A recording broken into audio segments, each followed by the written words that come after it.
My wife posted a selfie outside the courthouse steps, champagne emoji in the caption, and wrote, "Best decision I ever made." He thought I needed him. Watch me thrive. 47 likes in the first hour. Comments from her yoga friends and her office girls pouring in like they'd been waiting years to celebrate. Maybe they had. What none of them knew, what Sandra herself couldn't have imagined, was that I'd spent the last 22 months making absolutely sure she had nothing left to celebrate.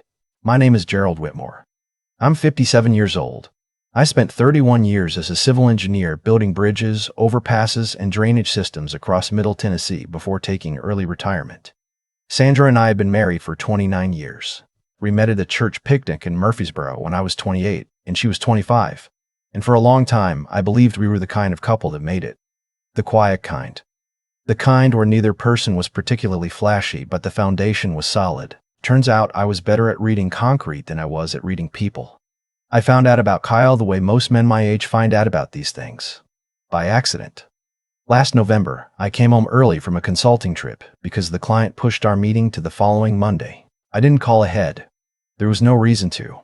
I'd been coming home to that house for 26 years without announcing myself. I pulled into the driveway around 4 in the afternoon, and as I walked through the side gate toward the back door, I heard her laughing. Not the polite laugh she used at dinner parties, the real one. The one I hadn't heard directed at me in probably 3 years. I stopped at the corner of the house and looked through the kitchen window. A man I'd never seen before was sitting at my kitchen table. Maybe 35, maybe younger. Dark hair, the kind of arms that come from gym memberships, not real work. Sandra was leaning against the counter with a glass of wine, wearing the blue sundress she'd bought last spring. They looked comfortable together. Not rushed, not guilty. Comfortable, like they'd been doing this long enough to stop worrying. I walked back to my truck and sat there for 45 minutes. Then I drove to a diner on the edge of town and called Ray Holbrook. Ray and I had served together in the 82nd Airborne back in the late 80s. He'd come home, gone to law school at Vanderbilt, and built a reputation in Nashville as one of the sharper estate planning attorneys in the state. Not a divorce lawyer. He was quick to point that out when I described what I'd seen. But he told me that what I needed right now wasn't a divorce lawyer. What I needed was a strategist. "You're an engineer," he said over the phone. "Think of it like load distribution. Before the structure comes down, you make sure the weight is somewhere it can't be touched." We met for lunch 2 days later at a place off Nolensville Pike that neither of us had any reason to be seen at together. I laid out everything I knew. The house, valued around $580. A lake cabin in Montgomery County, maybe $220. My interest in a construction consultancy I co-founded 6 years ago, which had been paying me steady 6 figures in profit distributions. 4 rental properties across Rutherford County that my father and I had bought starting in 1994. Combined, those rentals were worth somewhere close to $900,000. Then there were my retirement accounts, another $700,000 between a 401k and a Roth. Ray listened without touching his food. When I finished, he picked up his fork, ate 2 bites of mashed potatoes, and said, "How long ago did you say you first suspected something was wrong?" I thought about it honestly. Not the moment I saw Kyle in my kitchen. The real first moment. "About 2 years ago," I said. "Maybe a little more." He nodded slowly. "Good. Because what I'm going to suggest is entirely legal, entirely ethical, and entirely dependent on timing. Everything has to be filed, structured, and documented long before she files anything. And based on what you're telling me, we have a window." Over the next 2 hours, Ray outlined a plan that was methodical in the way that only a man with both a law degree and a military background can be methodical. We would establish a family LLC to hold the rental properties, with my daughter Amber listed as a minority interest holder, a structure I'd been considering for legitimate asset protection reasons for years anyway, which Ray pointed out was important. Nothing we did could look reactive. Everything had to look like normal estate planning because it was normal estate planning. The construction consultancy would be restructured so that my profit distributions were reclassified as management fees to a holding entity. The lake cabin would be placed in a qualified personal residence trust with Amber as remainder beneficiary. "What about the house?" I asked. "Leave the house," Ray said. "She needs to think she's getting something. If everything disappears, even the best judge gets suspicious. The house is her decoy." I drove home that evening and sat in my driveway for a long time before going inside. Sandra was making dinner. Chicken piccata, the good kind with real capers. She kissed me on the cheek when I walked through the door and asked how my drive was. I told her it was fine. She handed me a glass of iced tea and went back to the stove. 29 years. Chicken piccata. A kiss on the cheek. And somewhere across town, Kyle was probably doing pull-ups. That night, I started a document on a personal laptop Sandra didn't know existed. A Chromebook I kept in a lockbox at my office in town. Not a journal about feelings. A log. Dates. Times. Observations. Anything that struck me as worth noting. It was an engineer's habit, really. You document what you see. You don't speculate, you record data. The next 18 months were the longest and strangest of my life. From the outside, nothing changed. I came home. I ate dinner. I went to Amber's volleyball games even though she was 26 and in a recreational league, because I always had. I watched football on Sundays. I took Sandra to her company holiday party in December and stood at the open bar with her colleagues making the kind of small talk that feels like slow suffocation. Underneath that, Ray and I met every other Tuesday at that same diner off Nolensville Pike. By spring, the rental LLC was filed with the state. By summer, the consultancy restructuring was complete. By fall, the cabin trust was executed with Amber's name on the remainder interest. Every document time-stamped, notarized, filed publicly where anyone with patience could find it, which is precisely why it was unassailable. The hardest part wasn't the legal work. The hardest part was one Sunday afternoon in March when I walked past the guest bathroom and heard Sandra on the phone, the door half open, talking in that low voice she used when she thought she was alone. "He's never going to change, Diane. I've been waiting for him to wake up for 10 years and it's just not happening. Kyle actually listens to me. Like really listens. I feel like a person again." I kept walking. Went to my workshop in the garage and sanded a bookshelf I'd been building for 6 months without finishing it. I sanded it until my hands hurt. Then I went back inside and made 2 cups of coffee. And when Sandra came into the kitchen looking a little flushed, I handed her one and asked if she wanted to watch a movie. She said sure. We watched a nature documentary about the Yellowstone ecosystem. She fell asleep on the couch before the wolves came on. I sat there in the quiet with my coffee going cold and thought, she genuinely believes I don't know. She genuinely believes I'm this furniture she's arranged around her real life. 30 years of being steady, being present, keeping the lights on and the driveway clear in winter. And somehow, she had translated all of that into proof that I was blind. I wasn't blind. I'd just been deciding what to do about what I saw. In late August, my neighbor Earl Danner knocked on my door on a Saturday morning. Earl was 74 years old, a Vietnam veteran who'd lived next door since before my father owned the house. He'd watched me grow up, watched me bring Sandra home as a young bride. He was the kind of man who minded his own business so consistently that when he showed up at your door unannounced, you knew something had moved him enough to make the walkover. He had a thumb drive in his hand. "I debated about this a long time," he said, standing on my front porch, "and I figured if I were in your position, I'd want to know." Earl explained that his bedroom window faced our driveway. He was a light sleeper. Over the past several months, he'd noticed a particular vehicle parked in my driveway on weekday mornings when my truck was gone, sometimes for several hours. He'd started writing down the dates because something didn't feel right to him. Then, about 2 months ago, he'd been sitting on his back porch when he heard Sandra on her phone out on our deck. She'd been speaking loud enough that the words carried clearly in the still morning air. Earl, being a man who'd spent years in military intelligence before coming home to Tennessee, had done what came naturally to him. He'd recorded it. "I'm not a snoop," he said, "but I'm also not a fool." I thanked him. I went inside and plugged the drive into my Chromebook and listened to 4.5 minutes of Sandra's voice explaining to someone named Diane how she'd been documenting Gerald's emotional unavailability and documenting every argument where she felt dismissed, building what she called a picture of the home environment, because her attorney said it would matter. She wasn't documenting facts. She was constructing a narrative.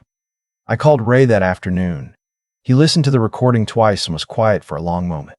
"Gerald," he said finally, "I want you to bring Earl in to sign an affidavit." Earl, it turned out, was happy to oblige. Sandra filed for divorce on the Tuesday after Labor Day. I knew it was coming because Amber had called me the week before, voice careful and measured. "Dad, Mom asked me if I'd be okay staying with her after. I think she's close to doing something." "I know," I said. "You don't need to worry about me." "I'm not worried about you," Amber said. "I'm worried she doesn't know what she's walking into. My daughter is smarter than most people give her credit for." The day after Sandra filed, the Instagram post appeared. She'd taken the photo on the courthouse steps, hair done, wearing a white blouse I'd never seen before. The caption said I'd been holding her back for years. that she was finally living for herself, that some people mistake quiet for contentment, but she knew better. The yoga friends and the office girls filled the comments like a chorus. I was in my workshop when Amber called to tell me about it. "You okay, Dad?" "I'm fine," I said.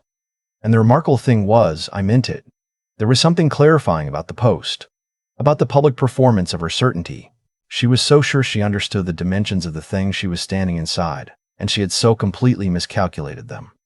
"Ray says we're ready," I told my daughter. Sandra's attorney was a man named Preston Webb.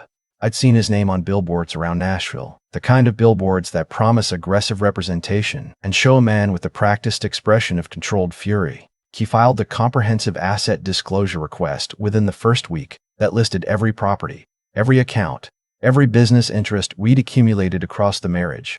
It was thorough. It was exactly what you'd expect from a billboard attorney with a confident client. The response from Ray's office took 3 weeks to prepare and ran to 240 pages. I was at Ray's office the morning he walked Sandra's attorney through the preliminary response by phone. I sat in a leather chair across from his desk and drank black coffee, while Ray spoke in the unhurried tone of a man who already knew the outcome. "With respect to the rental properties," Ray said, "those were transferred to a properly established family LLC 14 months before your client filed. The transfer was executed at fair market value, properly documented, and the LLC interest is held by my client and his daughter as established co-investors. Your client has no claim to the LLC assets." A pause. Ray let it stretch. "As the Lake Cabin. It was placed in a qualified personal residence trust 16 months prior to filing. Remainder interest belongs to my client's daughter. Your client is not named and has no standing." Another pause. "Regarding the construction consultancy, my client is a contracted management partner. He is not the operating owner. The restructuring was completed 20 months ago, fully documented with the state, again, prior to any divorce proceedings." I watched Ray's face as he listened to whatever Preston Webb said on the other end. "What your client will find in the marital estate," Ray continued, "is the primary residence, its associated mortgage, and the joint accounts. I prepared a full summary. I'll have it to your office by end of day." He set the phone down and looked at me. "He's going to try to argue fraudulent transfer," Ray said. "Let him. He won't succeed. Every document is dated, notarized, and publicly filed well outside any standard look-back window. There's nothing to argue." I finished my coffee. "How long until mediation?" 6 weeks, probably. Long enough for Preston Webb to do his due diligence and figure out what he's actually working with. I nodded and stood up. "Then I've got 6 weeks to get the workshop finished." I went home and built shelves. Sandra and I moved into separate bedrooms after she filed. The house took on a strange quality. 2 people going about their routines in parallel, occasionally passing each other in the kitchen, speaking politely about logistics. She got a call from her attorney about 2 weeks after Ray's response landed, and I was in the hallway when I heard her voice drop the way it did when she was genuinely alarmed. "What do you mean the rentals aren't in the marital estate?" I kept walking. That evening, she knocked on the doorframe of my bedroom. I was reading. She stood there looking at me with an expression I hadn't seen before on her face. Not anger exactly. More like a woman trying to recalculate something that isn't adding up. "Did you know this was coming?" she asked. "The LLC, the cabin. Did you plan all of this?" I looked at her over my book. "I've been doing estate planning for years, Sandra. Your name was never on those properties." She stood there a moment longer. Then she left. The mediation was held at a conference center downtown on a Thursday morning in October. Sandra arrived in a gray blazer and heels, Preston Webb beside her carrying 2 accordion folders. She looked sharp, prepared, like a woman who had spent 3 months building a case. Ray and I arrived with a single binder. The mediator was a retired judge named Harriet Cole, mid-60s. Silver hair, the kind of eyes that had seen enough marital disputes to remain completely unmoved by whatever came through her door. She opened by reviewing both parties' submitted asset disclosures and asked Preston Webb to walk her through his client's claims. Webb was good. He presented Sandra's case with confidence. The length of the marriage, the economic partnership, the contributions Sandra had made over 3 decades. He argued that the LLC and trust transfers should be considered marital property regardless of structure. He cited case law. He was prepared. Then Harriet Cole turned to Ray. Ray took 15 minutes. He walked her through every document, every timestamp, every filing date. He didn't argue. He simply showed her the architecture of what had been built and when it had been built, and let the math speak. When he finished, Harriet Cole spent 2 full minutes reviewing the binder without speaking. Then she looked at Preston Webb. Counselor, everything your opposing party has presented indicates that these transfers were completed 16 to 22 months prior to the filing date, properly documented and publicly filed. Do you have any evidence that these transactions were made in contemplation of divorce rather than as routine estate planning? Webb tried. He argued intent. He argued that the pattern of transfers indicated foreknowledge of the divorce. He was reaching, and Harriet Cole's expression showed she knew it. What I have before me, she said quietly, is a husband who has been doing structured estate planning for years, with documentation to support it, an estate that does not consider properly executed pre-divorce transfers as fraudulent absent specific evidence of intent to defraud. I don't see that evidence here. Sandra, who had been sitting very still throughout, turned slightly toward me for the first time. I didn't look at her. There was nothing in her direction I needed to see. Ray slid one final document across the table. Your Honor, there is one additional matter. We have a sworn affidavit from a witness, executed and notarized, attesting to conversations in which Mrs. Whitmore described a deliberate effort to document what she characterized as a hostile home environment for use in divorce proceedings, despite acknowledging privately that no actual abuse or hostility had occurred. We also have a partial audio recording supporting this account. He played 38 seconds of the recording early captured Sandra's voice, clear and unhurried on a quiet August morning, describing her documentation strategy. The room was very quiet when it ended. Harriet Cole looked at Sandra for a long moment. Mrs. Whitmore, is there anything you'd like to say about what we just heard? Sandra's attorney put a hand on her arm before she could speak. Standard practice. But the damage wasn't really legal. It was something else. The particular collapse that happens when a private calculation gets spoken out loud in a room full of strangers. She'd been so careful with her public story. The unhappy wife, finally brave enough to leave, reaching for a better life. And underneath it, the real story had just played in 38 seconds of audio. Harriet Cole ruled within the hour. The rental LLC, the cabin trust, the consultancy structure, all outside the marital estate. The primary residence would be sold, proceeds divided after the mortgage payoff, joint accounts split evenly. Sandra's personal account stayed hers, as did her vehicle. My retirement accounts, titled solely in my name, stayed mine. The fabrication evidence didn't strip anything further from Sandra's settlement, but Harriet Cole made her thoughts known clearly enough that Preston Webb spent 20 minutes with his client in a side room before they reconvened to finalize signatures. Ray and I walked out into the October afternoon and stood on the sidewalk outside the conference center. You know, he said, in 30 years of practice, I've never once seen a client more patient than you were. I'm an engineer, I said. You wait for the concrete to cure before you put weight on it. He laughed. It was a real laugh, the kind that had actual humor in it. We shook hands and went to our separate cars. 6 months after the divorce was finalized, I was sitting on the back deck of the lake cabin, Amber's cabin, legally, though she insisted I treat it as my own, watching the evening come down over the water. Montgomery County in April is a kind of beautiful that's easy to take for granted until you're 57 and you've come close to losing it. And then it hits you all at once, like something you owe a debt to. Amber was inside making dinner. She'd started coming up on weekends more often since the divorce, which I suspected was less about checking on me and more about the fact that she'd always loved this place and now felt freer to claim it. That was fine by me. The sound of her moving around in the kitchen was the best company I'd known in years. Earl came up from Nashville once, in February, to see the cabin.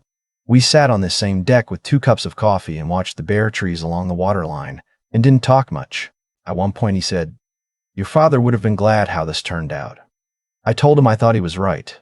My father had bought the first of those rental houses the year I turned 22, driving me around Rutherford County on a Saturday explaining the math of it, patient as a man teaching a child to read. He'd wanted those properties to stay in the family long after he was gone. They had.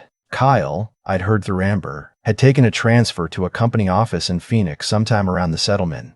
Sandra had moved into a rental in the Bellevue area of Nashville, close to her sister's house. I wished her no particular harm. What I felt about Sandra had simplified considerably over the months. Not bitterness, not grief exactly, more like the feeling after a long project finally closes out. You set the last file in the archive, and you move on. My consultancy work had picked up again in the fall. A county bridge project I'd consulted on for 2 years, and broken ground, And the project manager called me in regularly to review load calculations when something looked off. It was satisfying work. The kind where there's a correct answer, and patience and precision are what get you there. I thought sometimes about what Sandra had said on that back deck in August. He thought I needed him. As though needing someone was a character flaw she'd been gracious to overlook. I'd spent a fair amount of time over the winter examining whether she was right. Whether I had been, as she'd told her friend Diane, emotionally unavailable. Whether I'd left something unattended between us that might have been saved if I'd paid closer attention. I didn't think the answer was as simple as she'd told it. But I also wasn't interested in deciding who held what percentage of the weight. That accounting never helps anyone. What I knew was this. I had spent 30 years building things. Not just bridges and overpasses. The rental houses. The consultancy. The cabin my daughter now legally owned and came to on weekends because she felt at home here. 3 generations of Whitmores had fished this same stretch of water. My grandfather had nailed the first beam of this deck. None of that had been touched. I heard Amber calling from the kitchen that dinner was ready, and I got up from my chair and went inside. She'd made her grandmother's recipe for cornbread and beef stew, the one my mother used to make on cold nights when the whole family sat around the kitchen table and nobody looked at their phones because phones weren't a thing yet, and you just had the food and the people and the light. Amber had set 2 places at the table by the window that looked out over the water. We ate and talked about her job, her friend group, a trip she was thinking about taking to Colorado in the summer. She asked, carefully, if I'd heard from her mother recently. I told her we'd exchanged 2 emails about paperwork and nothing else. She nodded and didn't push it further. After dinner, I washed the dishes and she dried them, same as we'd been doing since she was 8 years old, and I let her stand on a step stool at the sink to help. The water ran warm. Outside, the last light was going off the lake in long, flat lines. Dad, she said, picking up a bowl. Can I ask you something? Sure. Were you ever scared during all of it? I thought about the question honestly. About the night I walked back to my truck after seeing Kyle through the kitchen window. About the months of dinners and football games and church picnics where nothing on the surface changed. About the Tuesday lunches with Ray where we turned paperwork into something that would hold. No, I said. I don't think I was scared. I think I was sad. But I knew what I was doing. She thought about that. Is there a difference? Scared means you don't know what happens next, I said. Sad means you know exactly what's happening, and you just have to let it finish. She set the dried bowl on the shelf and handed me the next one without saying anything. After a moment, she reached over and put her hand on my arm the way she'd done since she was very small, briefly and without drama, just to indicate that she was there. We finished the dishes. Later, I sat on the back deck alone with a glass of iced tea while the frogs came up along the water's edge and the stars came out over the tree line. It was the same sky my father had watched from the same deck, the same water, the same way the darkness came in from the east and settled over the lake like something gentle and permanent. Sandra had thought she was walking away from a life she'd outgrown. What she hadn't understood, what people who view quiet men as furniture never quite understand, is that the quiet is usually where all the real work is being done. I'd spent 30 years building things carefully and without announcement, and when it mattered, every joint held. I had a daughter who drove 3 hours on a weekend to make cornbread in my kitchen. I had a cabin that would belong to her children someday, if she had them. I had work that required my best thinking and paid me fairly for it. I had a neighbor who'd walked across a yard to do the right thing because that's who he'd always been. Some people spend their whole lives trying to prove they deserve more than what they have. I was learning at 57 that the harder and rarer skill is recognizing what you already built and refusing to let someone mistake it for nothing. The frogs were loud along the waterline.